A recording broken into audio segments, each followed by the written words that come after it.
Hey everyone, Dukaness here with my second video about the Destiny 2 beta. The first video is linked in the description and discussed my first impressions regarding Crucible and PvE gameplay. Today's video is the same kind of idea, but I'll be talking about weapons specifically in the context of PvP. I made sure to spend some time with each gun to get a legitimate feel for how effective they were, but ultimately found a groove with certain combinations, and I'll talk about those at the end of the video. Overall, I agree with the general consensus that pulse rifles are dominant. There were times in the beta where I felt like I was getting absolutely melted, and it seemed like the Nurgle pulse rifle was responsible the majority of the time. If you hit your precision shots with that within range, it's almost impossible to counter. I don't think it's a stretch to say the Nurgle and the Nightshade pulse rifles were the meta in the beta. And if the full release maintains the consistency of the beta, I'm very confident you're going to see pulse rifles dominate. Although pulse rifles are very effective, I had a lot of fun running auto rifles because of their versatility. They're obviously intended in short to medium ranges, which is where they shine, but I also found them effective at extremely close ranges. In D1, it's pretty difficult to hit your shots consistently when your opponent is within melee range or very close to you. But with auto rifles in D2, the hipfire seems to be more accurate, and I feel like I'm able to track my target in close a little better than in D1. You can even be effective with autos at distances by controlling the recoil, so you end up with a gun that serves two purposes at two distances with a reliable time to kill. I like having a weapon that works well in many different scenarios, which is why I enjoyed auto rifles so much in the beta. Next, I'll talk about scout rifles, specifically the Does Not Compute. Those of you that watch my Twitch stream, link in the description, know that I am the Jade Rabbit's biggest fan. I find high impact scout rifles to be very effective, and I'm able to use them on small maps such as Asylum. So naturally, I was very pleased to see that the Does Not Compute worked out pretty well for me. Just like the Jade Rabbit in Chaos Dogma, it's a lethal monster of a gun in a long-range engagement, but an absolute disaster to use up close. It 4-taps all enemies to the head, regardless of resilience, which feels like a pretty quick time to kill. I expect this weapon class to be a favorite of mine on bigger maps, and maybe even on medium-sized maps when paired with a weapon that shines in close to medium ranges. On to a less positive note, hand cannons feel awful. I know a lot of the pros are claiming bloom is back and hit registration is off. I'm always hesitant to blame in-game mechanics for my poor accuracy, in case I'm just bad, but I really do feel like my shots would disappear in a lot of situations. When your shots land consistently, hand cannons feel great, but I found myself often switching them out for a more reliable weapon. Sidearms are much different than how they played in D1. I find they only work from extremely close ranges. Based on their low damage but quick swap time, it seems like they're intended to finish enemies off if you run out of ammo with your other primary, which I can appreciate since the traditional use of a sidearm is as a last resort. As for actually selecting them, I just rather equip an auto rifle because the hipfire accuracy makes them just as good in close, but they're also effective at further ranges. Submachine guns are awesome if you're right in someone's face. I feel like their range is slightly further than sidearms, but the recoil is exponentially worse to control the further away your target is.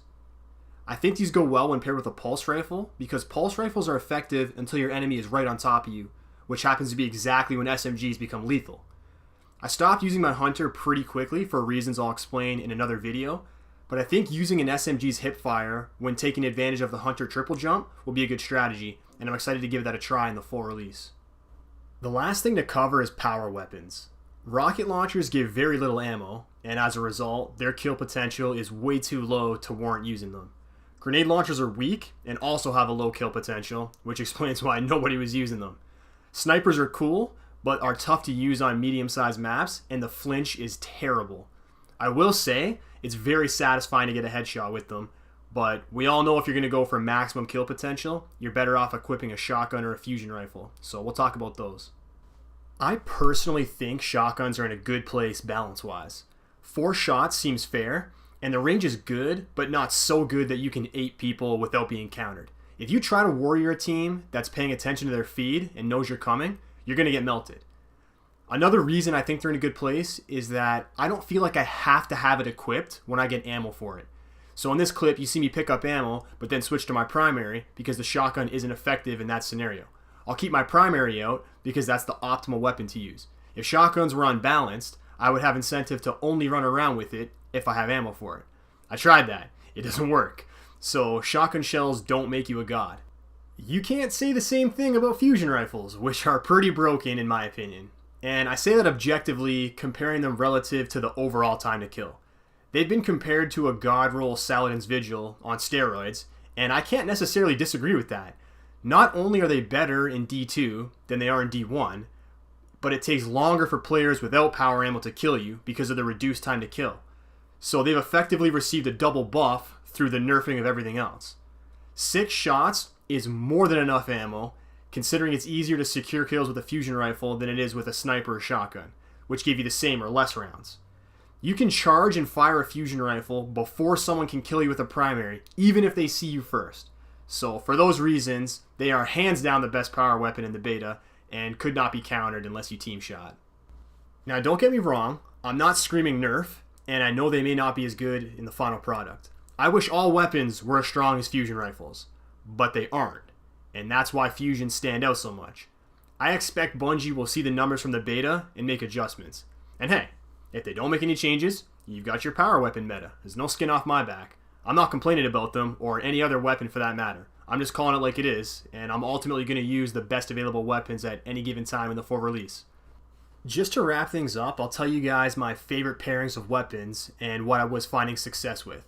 To be honest, there's a lot of combinations that work because I find most weapons are pretty effective in a wide range of distances. Autos are good from point blank with hip fire all the way to the tip of medium range, so I enjoyed pairing that with a scout rifle. I use my scout rifle in situations where I'd normally pull out a sniper if I had one and rock the auto in every other situation. So maybe an 80-20 auto scout split. If you plan on avoiding the long range engagements and want to play a run and gun style, pairing an SMG with your auto rifle is a nice complement. So just like with the scout, I main my auto rifle and only pull the SMG out when the situation calls for it. It's nice having an even deadlier weapon at point blank range.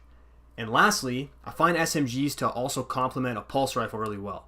I use that pairing the same way as the auto SMG combo, except the pulse gives you a little more range than the auto, but is also a little tougher to use at short distances. But yeah, that about wraps it up. Let me know if you guys agree or disagree with my reviews in the comments below, and until my next video, Dukaness out.